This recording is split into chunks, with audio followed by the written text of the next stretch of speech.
Let it ride. Ooh, welcome everyone to the first and only sports gambling game show in the world. Let it ride. I'm your host, Sean Stacking the Money Green, and tonight on Let It Ride, we celebrate DGens only by pitting two wannabe wise guys against one another in a sports gambling battle royale. After all, degeneracy loves company. Let's welcome the favorite last week. He kicked off two-time champion Kyle Watnell and learned how to pick a two-team teaser. If the U.S. Army and Canadian Football League had an affair, this man would be their illegitimate son. Give it up for SGPN's own DFS dominatrix, Rod Villagomez. Rod, is it true you only learned who The Rock was after he bought the XFL? You're doggone right. I didn't even know he cooked. I thought Russ was the only one in the world that cooked. I do like Rod. He's got a little bit of Phillip Rivers in him with that doggone and not using curse words. Appreciate it. You keeping it family friendly here, Rod. Well, you know, I got to because my kids listen to this show. This is family friendly entertainment. And now for this week's underdog. He is the first Division I athlete to appear on Let It Ride, writes a weekly fantasy golf column for sportsgamblingpodcast.com, and still argues that Myles Garrett was framed for assaulting Mason Rudolph despite overwhelming video evidence to the contrary. Please welcome the Cleveland schemer, Matt Tusick. Matt, you wrestled for Virginia Tech. Be honest. Did you ever throw a match to settle a gambling debt? You know, if there was lines on wrestling, I probably would, but unfortunately, haven't found one yet. You gotta go hardcore DGens only to find some collegiate wrestling lines. And good luck to you, Rod, explaining to your kids why Cleveland Schemer is such a funny nickname. All right, quick review of how our game works. In round one, I test their sports gambling knowledge with trivia questions. In round two, we look at how many units each contestant won with their lock, dog, and tease from last weekend's action. And in the final round, they'll give us their best bets for the weekend. Whoever has more units come Monday morning will return next week to battle it out on Let it ride. round one. Questions are worth 10 units. Rod, you're going to start us off this category. Back to the futures. According to our friends over at WinBet, again, sportsgamblingpodcast.com/win. Which city is the home of both the NBA and NHL teams with the longest title odds? Is it Detroit, Washington, D.C., C, New York, or D, Minneapolis?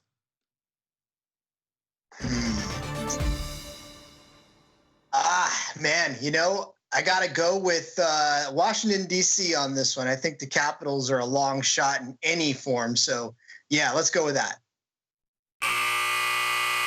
Close. You're close there. It's actually the Red Wings. They're 125 to 1 to win the Stanley Cup, and the Pistons currently 500 to 1 to win the NBA title.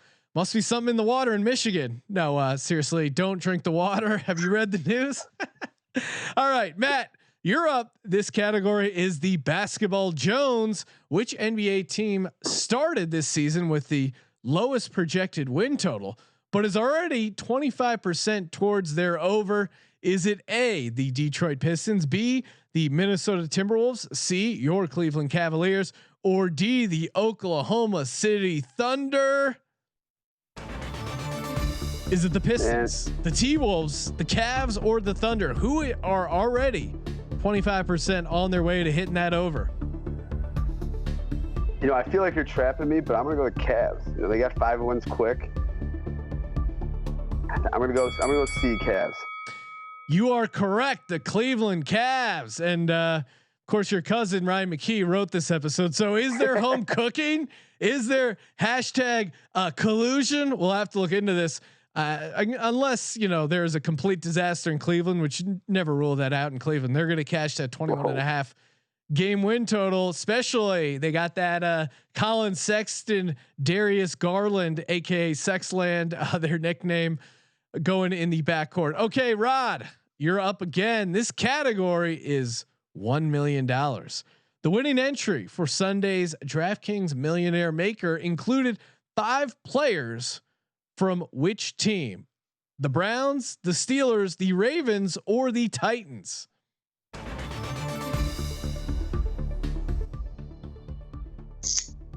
Man, I got to tell you, I don't even think the Ravens had 5 players that scored enough points for that. I think we're going to go Cleveland on this one. You had the right game, Rod. Wrong team. Ben Roethlisberger might have lost the last playoff game of his career, but he went on top, scoring the DFS, top scoring DFS quarterback for Wild Card Weekend, kind of like Mitch Trubisky, who won MVP, aka Nickelodeon MVP, because they let the kids vote for that. Matt, your final category is called Men Rolling Around Together before the 2020 NCAA Wrestling Championships were canceled. Which of these, and sorry, this is for Matt, which of these schools had the longest odds to win March Madness, as it's called? Is it A, Oklahoma State, B, Minnesota, C, Wisconsin, or D, Lehigh? Who of these schools longest odds to take down March Madness? Madness. You know, I'm going to go with Wisconsin. That is incorrect, Matt. The correct answer is Minnesota at 100-1. And we're just a couple months away from you referring yourself as March Madness. Feel free to use that one. All right, what do we got here? It's Wild card, bitches! that's right. Time for the wild card round. Totally random questions worth 20 points each. Rod, back to you. Tom Brady has had his share of playoff highlights, but which of these infamous playoff moments in NFL history did Brady watch live as a 4-year-old football fan in the stands?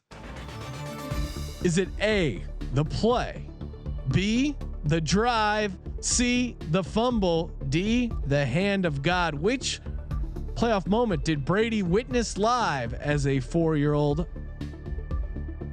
As a 4-year-old, I know we're right around the same age. He lived in the Bay Area, so I'm going to say the catch. Okay, I'm going to give you the answers again. The play, the drive, the fumble, the hand of God. Oh, the play, the drive, the hand. Okay, I thought you said the catch. No, sorry, the play. So some would argue that maybe you're warm, Rod. I'll give you that one. The play, the drive, the fumble, or the hand of God. Fine, we'll go with the drive. All right, it's actually the play. So, but you know what? I'm gonna give you. Yeah, you know, I thought it was the catch as well. But Brady, he actually attended the 1981 NFC Championship game against the Dallas Cowboys, in which Montana threw the. You know what? I'm going to give you this one. You called it the catch to Dwight Clark. I think that's what we were going for. So I'm going to give you the points there. Matt, you made Colin Morikawa as a DFS best bet this weekend in the Sony Open. But can you tell me which of these people has caddied for Colin in PGA tournaments? A, his dad, B, his sister, C, his girlfriend, D, his accountant. Who has worked also as Colin's caddy? You know what? I'm pretty sure it's C, his girlfriend. That is correct. Catherine Zhu played 4 years at Pepperdine, carried his bag 18 holes at a time. Well, tell you, if I want my wife to carry my bag, I got to buy her dinner first. Congrats, Colin.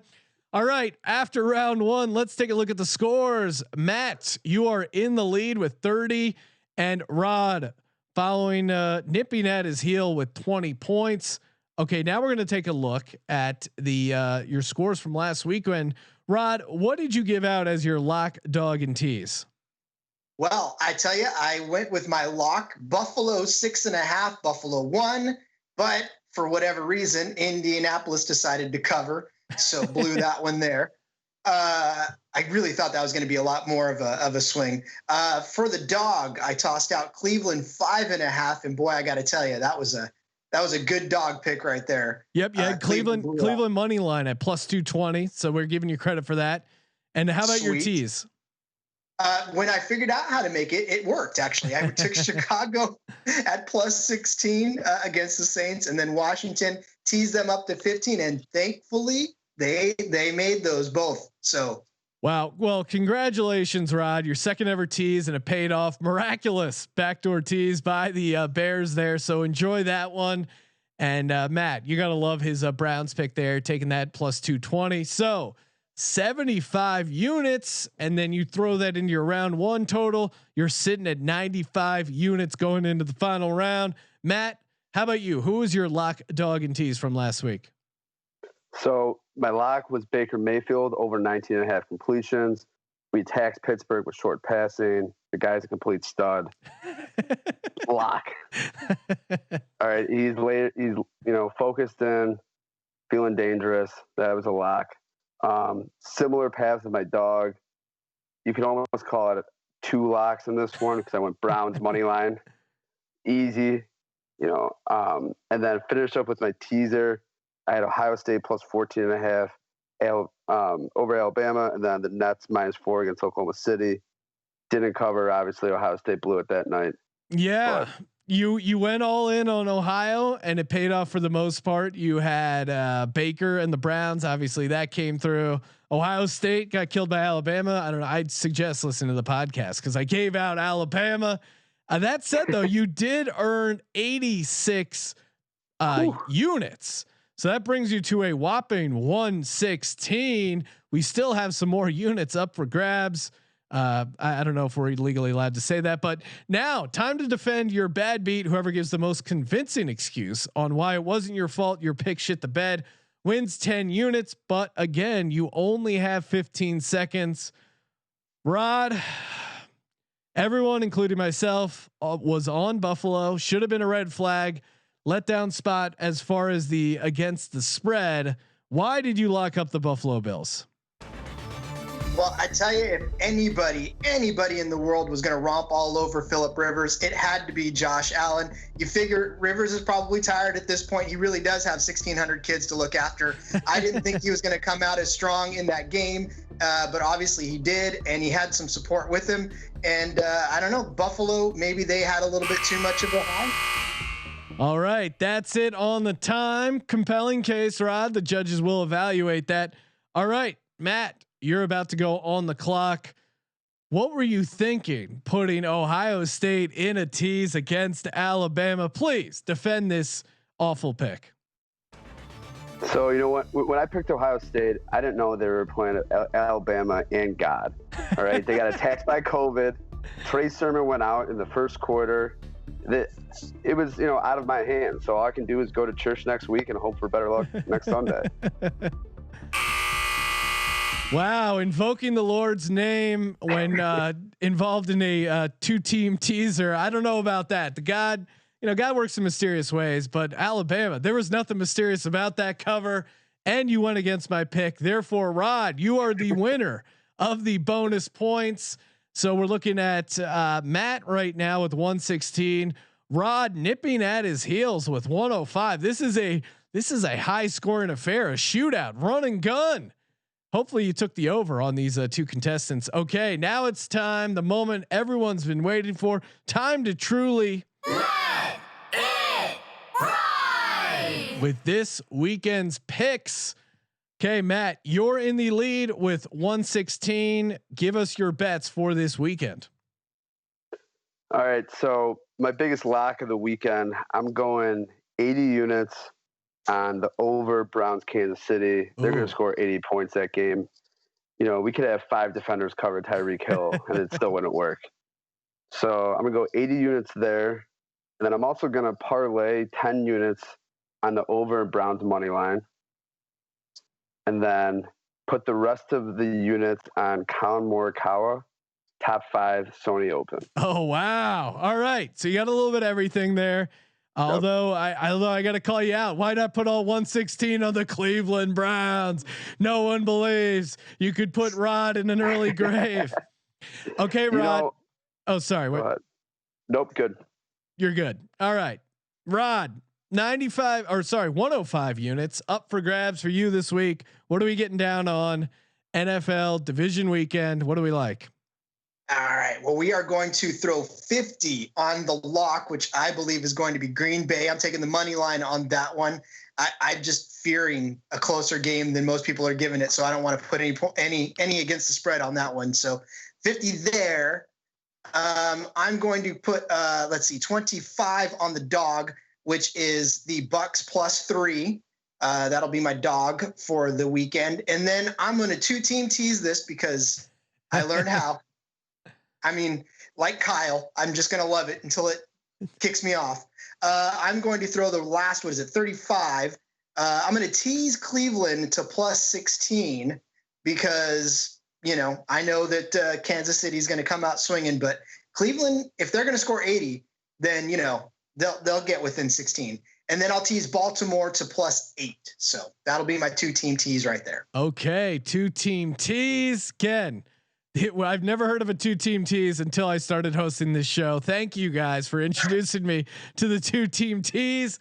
Thank you guys for tuning in to Let It Ride. Make sure you subscribe to our YouTube channel and check out sportsgamblingpodcast.com for all our free picks and coverage. For Let It Ride, this is Sean Green reminding you to help control the betting public. Have your DGens spayed or neutered.